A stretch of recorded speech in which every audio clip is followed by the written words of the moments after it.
Voy manejando en Corrientes bajo un cielo encapotado. Llueve y para, llueve y para. Y singularmente también en cuestión de horas nomás, el frío alterna con el calor. Tiempo loco para apelar al lugar común. La última cola de una tormenta me acompaña hasta Goya, ciudad que me llamó la atención por un par de cosas muy singulares que la verdad tenía muchas ganas de conocer.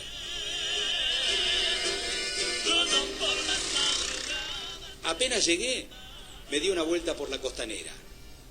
El río Paraná estaba hinchado y el frío y una fina llovizna habían espantado a los vecinos.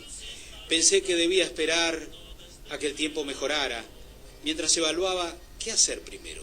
Si la historia de una ciudad que nunca se fundó, si las tres mujeres que marcaron su vida para siempre, si el teatro más antiguo de la Argentina y sus fantasmas que están en Goya, o la más trágica de las historias de amor que uno pueda recordar.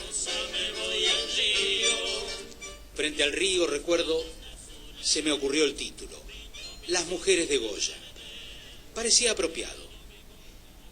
En cuestión de horas, y después de una siesta inevitable y obligada, el tiempo había cambiado. Del frío y la lluvia, nada. Ahora el sol brillaba y la temperatura estaba agradable. Decidí hablar con Jorge, el historiador, que confirmó mis especulaciones previas. Goya está atravesada por la historia de 4 mujeres, sucintamente. Tiene 4 mujeres preeminentes, ¿verdad?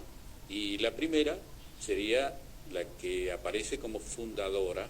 ¿Pero por qué fue importante esta mujer? Fue importante porque fue la primera pobladora de que se tiene noticia. ¿Cómo se llamaba? Se llamaba Gregoria Morales de Olivera. Gregoria... A las Gregorias le dicen Goya. Ah, por eso es el nombre de la ciudad. Claro, entonces el boliche de Ñagoya y el puerto de Ñagoya. ¿Las otras mujeres entonces cuáles son?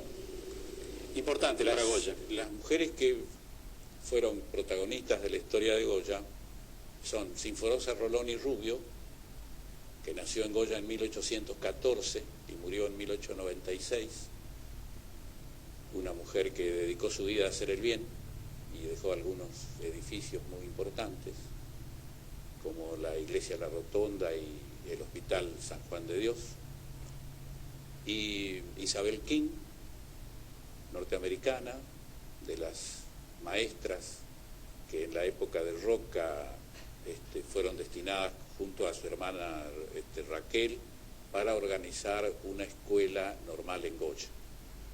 Y la otra es Camila, que vino a Goya huyendo, ¿verdad?, con su amante, con el cura Ladislao Gutiérrez, en 1848. Llegó acá el 3 de febrero, después de haber salido de Buenos Aires el 11 a la noche, el 11 de diciembre del 47, llegó en febrero del 48, empleó todo ese tiempo en el tránsito terrestre y llegó acá en barco.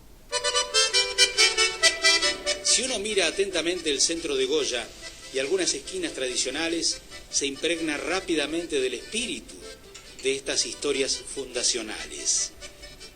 Por estas casas con señorío y estilo que abundan en Goya, alguna vez fue llamada la pequeña París de Sudamérica. ¿Qué tal? Interesante pasado el de Goya, que araña hoy los 80.000 habitantes. A Sinforosa Rolón y Rubio le dicen la bienhechora.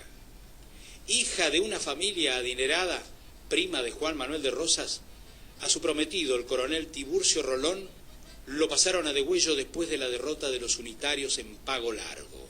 Sinforosa decidió permanecer soltera y dedicó su vida íntegramente a la caridad. Hizo construir una hermosa iglesia de estilo neorrenacentista, cuya cúpula nos recuerda a la capilla de la Sorbona en París y a la que todo el mundo en Goya la conoce como La Rotonda. Además, claro, de asilos y hospitales para la ciudad. De Gregoria, la otra mujer importante, fundadora, no queda casi nada. Una acuarela, donde el pintor la imaginó mirando el Paraná frente a su almacén. Bueno, ¿qué cosa podía haber en aquel tiempo más importante que un almacén, precisamente en el medio de la nada? Isabel King había nacido en Estados Unidos y fue una de las 65 maestras que trajo Sarmiento para educar a los argentinos. Ella dejó una huella enorme en Goya y pidió que sus restos descansen en esa ciudad. Y ahí están. Y la más famosa de todas, claro, fue Camila O'Gorman, una jovencita de la alta sociedad porteña cuya trágica historia fue muy bien retratada por María Luisa Bemberg en una película que llegó a competir por el Oscar. Camila tenía 18 años cuando se enamoró del cura de su parroquia, de la iglesia del Socorro en Buenos Aires. ¿Qué es lo que te causa tanta gracia? Eran los tiempos, digo, de Juan Manuel de Rosas, tiempos bravos. Hasta los curas llevaban la divisa Punzó. Cualquier disidencia podía costarle la vida al atrevido. Cualquier pecado merecía un castigo ejemplar. Imagínense una chica saliendo con un cura, desafiando el escándalo, sin protección y sin recursos, solos, de toda soledad. Ella abandonó su familia, un Ladislao Gutiérrez su curato, embarcaron y se cambiaron los nombres. Él sería Máximo Blandier, comerciante jujeño, y su esposa, o sea, Camila, pasaría a llamarse Valentina de Sal, maestra. Ella ocultó su identidad porque ya Rosas había puesto su captura, ¿verdad?, por haber quebrantado normas de... ¿No es cierto? Era una unión sacrílega, porque Ladislao Gutiérrez era el sacerdote de la parroquia del Socorro. Saldías dice que la relación había empezado ya en Buenos Aires, y él dice con una expresión muy delicada, Camila se sintió madre, donde cabría inferir de que estaba embarazada al salir ya, ¿verdad? Bien, y que ese motivo no permitía la permanencia, ¿no es cierto? Hubo un acto brusco de tener que buscar otro sitio donde ocultar el amor prohibido. Un amor prohibido, sacrílego, breve, intenso, dramático, trágico.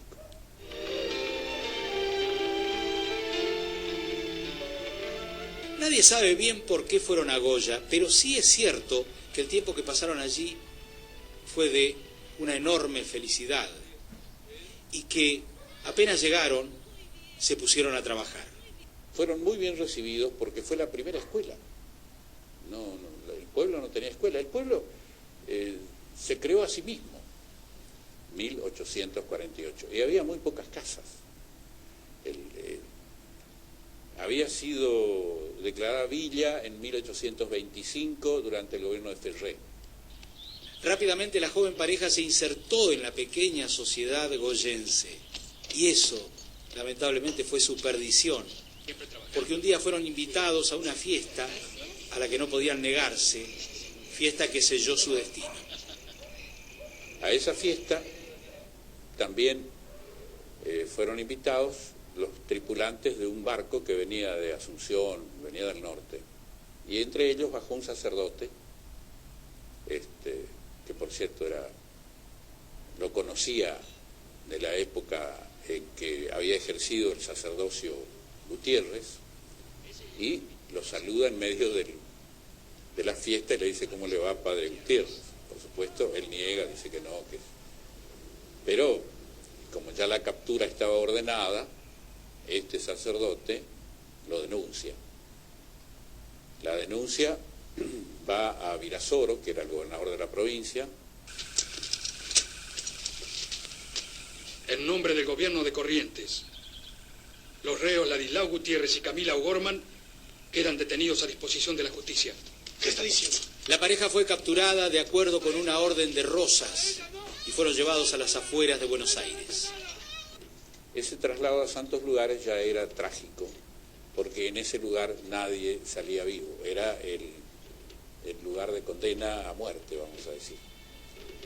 Rosas consultó con dos jurisconsultos, uno de ellos Vélez Arfield, el autor del Código Civil, otro un abogado Torres, y ambos dictaminaron de que correspondía la pena de muerte para ambos. Era algo excepcional fusilar a una mujer encinta, porque incluso las leyes españolas establecían de que, por supuesto, el niño no tenía culpa, ¿no es cierto?, que había que esperar a que la mujer diera a luz y después ejecutar la sentencia. Y fueron fusilados el 18 de agosto del mismo año 1848, allí mismo en Santos Lugares. Ladislao, ¿estás ahí? A tu lado, Camila. No hubo piedad ni para el cura ni para Camila, que estaba embarazada. Finalmente aquel amor prohibido había encontrado una tregua en Goya.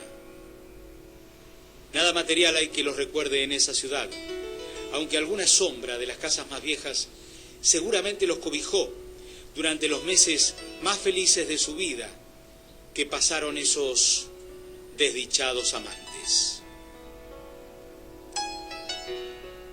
La charla con Jorge siguió su curso. Ese era un buen ámbito para las evocaciones. El lugar tenía galerías, tenía escaleras en caracol, y desde los pisos superiores se veían las torres de las iglesias y parte de la pequeña París. Me interesaba profundizar frente a un conocedor algunos temas de la, yo diría, esencialidad correntina. Por ejemplo, Hay cosas que a mí me llaman la atención, por ejemplo, acá podríamos decir que Corrientes debe ser la única provincia argentina que tiene dos idiomas, ¿no? Habría que ver, supongo yo que sí, como idioma oficial sí. El quichua se habla, por supuesto, en el noroeste, ¿no es cierto? Sí, pero yo no lo he visto hablar formalmente como Claro. acá veo que de repente Aquí se habla. todo el norte y sobre todo en la zona rural es idioma coloquial, El guaraní. el guaraní. Incluso, ¿Pero está mal visto? bueno, ocurrió así. Actualmente no, tanto que hubo una ley, ¿verdad?, de hace unos años, que estableció como idioma oficial también, ¿no es cierto? Al guaraní. Y, claro, y de enseñanza obligatoria. Se consideró un idioma vergonzante, pero... Se lo escondía entonces. Es decir, no por la clase popular. Por ejemplo, mi caso particular, mi padre y mi madre hablaban fluidamente, porque mi padre vivió en el campo, pero nunca hablaron delante de nosotros. Claro, Y se decía, era un idioma de gente baja, claro. venía de los indios, ¿verdad? Y decían, si habla el guaraní no va a hablar bien el castellano. Pero hoy entonces no está mal visto. Hoy no, y esperamos que se recupere, porque es un idioma que tiene algunas ventajas sobre el español. Define al objeto por sus atributos. Por ejemplo, un casito. Entonces, por ejemplo, le digo mosquito, se dice ñatiú, de añá, diablo, ti, nariz, comer. Es un diablo que come por la nariz. Corrientes tiene, como provincia, una cuestión identitaria muy poderosa. Habría que agregarle lo inescrutable de sus mitos y sus leyendas. Así llegamos a Payé. Payé. ¿Qué es Payé? Payé es un sortilegio. que se- Sortilegio. sí, no, permítame una palabra elegante. Claro. ¿Qué es un hechizo? Es un hechizo que se materializa en un objeto, ¿verdad? Es un amuleto. ¿Pero Claro. puede ser un ser humano? No. Cuando la palabra payé se atribuye, generalmente se atribuye a una mujer, la cuñá payé, es la que hace el payé. Es decir, la bruja, la payesera. Bueno, y aquí lo que tiene más difusión, por supuesto, entra en el mundo supersticioso, ¿verdad?, del aborigen que vive en estado de naturaleza, ¿cierto? Entonces, tiene que haber algo sobrenatural que le otorgue al ser una calidad prodigiosa. Entonces, ¿qué ocurre? Por ejemplo, un amuleto es la pluma del caburé. El caburé es un ave del rapaz que, según parece, es un ave de presa que se alimenta de otras aves más pequeñitas. Y el método que tiene para apresarlas es cantar. Se pone a cantar y su canto es atractivo para las aves y quedan a merced de él. Entonces, una pluma del caburé da una irresistible aptitud de convocar el amor, por ejemplo, del otro sexo, por supuesto, ¿no es cierto? Si la lleva el varón, con la pluma del caburé, caen irresistiblemente en sus brazos todas las mujeres. Las mujeres que elijan. Claro. Pero también hay para... hay que andar con una pluma de caburé, ¿es difícil eso? Y bueno, hay que buscar la cuñapaché. Claro, hay que buscar la bruja.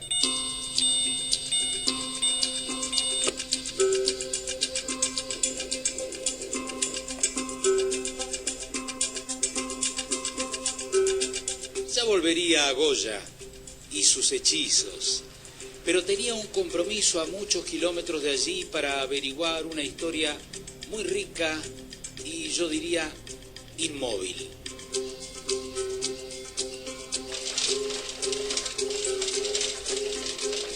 Mientras viajaba, iba sonando una hermosa canción, surgida de la inspiración más profunda que regalan los puebleríos correntinos.